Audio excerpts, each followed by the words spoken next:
All right, now fat loss is pretty hard. So how do you stay consistent when it comes to fat loss, your workout routine, and your diet plan? So number one tip, these are powerful tips here I'm sharing. I literally took me 4 years and working with clients to be able to understand these. So first thing you want to do is set clear goals and you want to break them down. So you want to set long-term goals. You want to think ahead, okay, how much weight do I want to lose? 40 pounds, gain about 20 pounds of muscle. Cool. Well, that's a little far out. What can I set as a 6-month goal? If I lose about a pound per week, 6 months, about 24 weeks, I can expect to lose about 24 pounds of weight. Cool. What's that going to look like? 3-month goals, monthly goals, weekly goals. It's going to be a pound of weight loss per week. And then what are daily actionable habits that I can take to get a 500 calorie deficit every single day? Is it walking more? Is it drinking more water? What are the actions I need to do on a daily basis to get me to my long-term goal? Because sometimes that long-term goal can be a little daunting. So if that's all you think about, you're like, okay, 40 pounds, 30 pounds, 30 pounds, 30 pounds. It's so far away that sometimes you start to lose hope and motivation. But if you work on, hey, this week, I want to make sure I'm able to get to 1 pound of weight loss, and that's a 500 calorie deficit per day, and I need to eat a little bit less food and do cardio on these days, it's a little more manageable to think about. And when you hit that weekly goal, there's a sense of dopamine reward that goes off and you're like, fuck yeah, dude, let's go. Let's tackle next week again. Number two, plan. You want to plan for the week. Set a time on Sunday. You look over your week. Hey, Monday through Friday, this is what my week's going to look like. Wednesday, you know what? I'm going to have to stay extra at work. Let me make sure I pack an extra snack to make sure I don't come home starving and go to Taco Bell and order that steak quesadilla. It's going to make me go overboard in calories. These are what my workouts are going to be. This is when I'm going to sleep. On that day when I have to go to work and stay a little bit extra, I can't go to a gym after work, so I'm going to make sure I pack my gym bag and put it in my car before work, or I'm going to wake up a little bit earlier the night before, go to bed a little bit the night before so I can wake up early so I can go to a gym in the morning. Things like that go a long way. Otherwise, then you're just winging it. And you're going to choose the path of least resistance, which is the most convenient option, which is skipping the gym and eating out. Preparing, packing your gym bag the night before, leaving your gym shoes in the car, meal prepping for 3 or 4 days, right? You'll want to ask yourself, whatever is the hardest thing to do when it comes to your goal, you want to make sure you prepare for that. For me, the hardest thing is sticking to my meal prep. For me, the hardest thing is like grocery shopping and shopping for food. So I set time aside for that. And, I really don't like cooking food on the day off. So I meal prep pretty much everything for 3 or 4 days at a time. You don't have to do that. It's just what I do. Prioritize. Say no to things that don't align with your goal. You can't say you want to go to a gym, hop on a fitness routine, do a diet plan, and then your friend calls you out on a Thursday night where you have leg day the next day and you haven't ate all your calories and you know you're supposed to go home and meal prep, and your friend calls you out and you're like, yeah, man, yeah, I'll go out. I'll meet you at that bar and get drunk and stay out until 2 a.m. You got to say no to things that don't align with your goal, right? And you got to say yes to the things that do align with your goal. So what is that? That's grocery shopping. That's taking time for meal prepping. That's going to the gym, as eating the right foods and saying no to the bad ones, right? So everything that doesn't align with those things, you got to say no to, or at least limit, or at least move them around and make sure that this is a priority. Otherwise, it's just not going to happen, right? Many people lose weight, but they regain it back. Many of people get into the gym for a few months and then stop going, right? So it's all about developing that consistency. Time management, a weekly calendar is going to be crucial. I'm sharing my screen here. This is my weekly calendar, right? So you don't have to map out everything, but I map out the times I need to wake up, what I need to get done throughout that day, what I need to film, when my workouts are going to be, when I'm going to go ahead and go to the grocery store. All of that is mapped out. So I have a clear, organized view. And if someone calls me up and they're like, hey, let's go out on Saturday morning, I don't have friends, right? So this is an imaginary situation.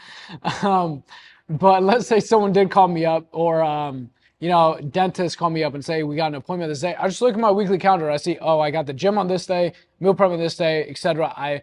I got a plan around that, right? So a lot of people everyone has 24 hours in a day. A lot of people just lack time management, so they feel like they don't have time for certain things. Tracking your progress is going to help out big time when it comes to staying consistent, because you're going to be able to look back. You're like, 2 weeks ago, wow, my dumbbell bench press was at 25 pounds for 12 reps. Now it's at 30 pounds for 12 reps. Wow, I'm making a lot of progress. I just need to stay consistent in what I'm doing, and eventually I will get to my goal. So ways you can track progress: you can track your workouts. You should track your workouts. You can track your weight. You should track your weight. You should take progress pictures. And then tracking your food intake, it's definitely recommended. There's a few options you can take. There's intuitive eating, following a meal plan, and then tracking your own foods. But these are all ways to track progress. Expect bumps in the road. Your fat loss journey will not look like a straight downward trajectory. So it will not go like, 190 pounds straight to 150, staying lean for the rest of your life. You'll go down to 180, regain it back. Go down to, 175, go back up to 180. You'll go down to like 160, get back up to 165. And you're like, dude, okay, you know what? I've tried long enough. Let me just take off the gym for a few weeks, few months, and then you're going to find yourself coming back. So yeah, it's just if you can expect bumps in the road, challenges, setbacks, gaining weight back, gaining a few pounds here and there back, and then resetting your progress, it's a complete normal part of the journey. Starting with any habit or lifestyle change, I've noticed that it's just a normal part. So if you can expect that, there's going to be a lot less suffering involved with the hiccups that do show up. Another way to stay consistent is asking yourself, what's your why, right? Why are you doing this? Is it simply just to get in better shape so you can feel better about yourself? Is it simply just, to get in shape? Is that it? Oh, I just want to get in shape. I just want to get toned. You know what? That's not motivating enough. What's motivating is thinking about your deep core purpose behind losing weight, behind getting in shape. Is it because that why is going to keep you going. There's going to be a lot of hard times when it comes to your fat loss journey and the things you have to give up in order to be successful at fat loss and keep it off. You got to ask yourself, what's your why? That why is going to keep you motivated. Is it becoming the leader of your family and being a strong role model for your wife and your children? Is it becoming a better business partner, networking better, making a better first impression when it comes to business and your work and your career? Is it a personal thing? Is it building confidence? Is it building self-esteem? Is it for your health and longevity to make sure that you don't grow up and become a diabetic like your parents and have to have insulin pumps and be on blood pressure meds for the rest of your life? You see how those whys are a lot more motivating. They're a lot more deep. They're a lot more connecting to your inner self, your higher self, compared to, I just want to get toned. I just want to get in shape, right? So what's your why?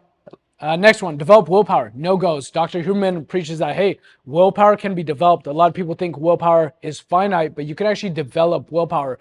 So in the morning you wake up, that instant moment where your alarm goes off and you're like, I want to hit snooze. That takes willpower to be like, fuck no, I'm not going to hit snooze. I'm going to wake up immediately. If you do that consistently, you will build willpower. It's literally just the ability to tell that one side of your brain that tells you not to do the right thing or yes to do the wrong thing, and being like, dude, I'm not going to listen to that voice. I'm going to act in the right way despite what my brain is telling me. That builds willpower. Whether it's not hitting the snooze button, whether it's getting a medium french fries. You shouldn't be getting french fries, but getting medium french fries from McDonald's and then being like, you know what, I'm gonna leave that right there while I'm on the way home. I'll eat it at home. I'm not gonna even take like one french fry out. That builds willpower, right?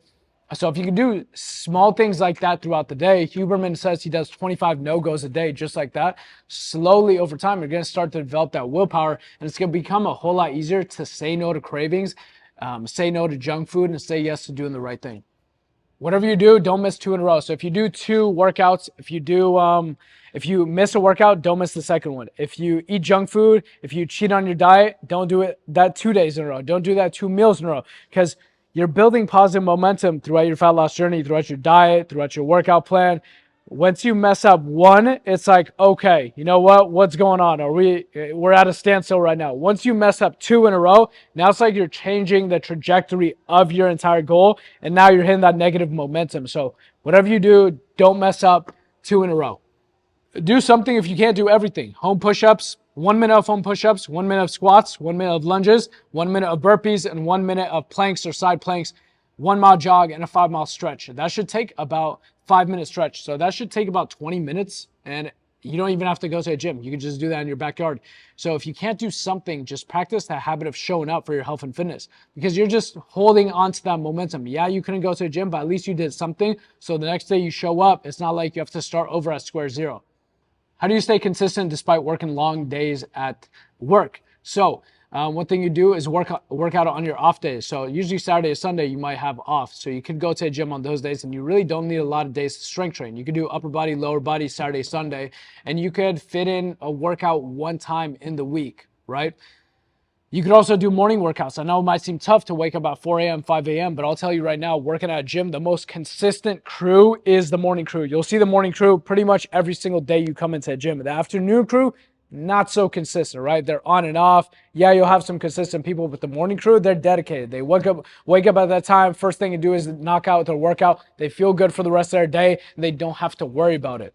Home workouts help out big time. Body weight and a pair of resistance bands can take you a long way. Consider doing home workouts. And you could also do shorter home workouts, but more per week. So maybe you can't do 3 gym days per week, but what if you did like 5 or 6 home workouts that are like 20 minutes long, and you did that in the morning or at night before or after work? So some ideas there. Do you work out in a busy gym? How do you stay consistent in a busy gym? Well, you don't have to use the machines. Learn how to do dumbbell and body weight only workouts. If you DM me free on IG at Coach X Ali, you get a grocery list, you get a 3-day strength training routine, and you get a weight tracker. And with that strength training routine, it's all dumbbell and body weight movements. So you can literally go into the core of the gym, grab a light pair of dumbbells, grab a heavy pair of dumbbells, grab your own body, if that's possible, and go into the corner of the gym and just knock out that workout. That way you don't have to pay attention to the big crowd. Morning workouts, like I said, game changer.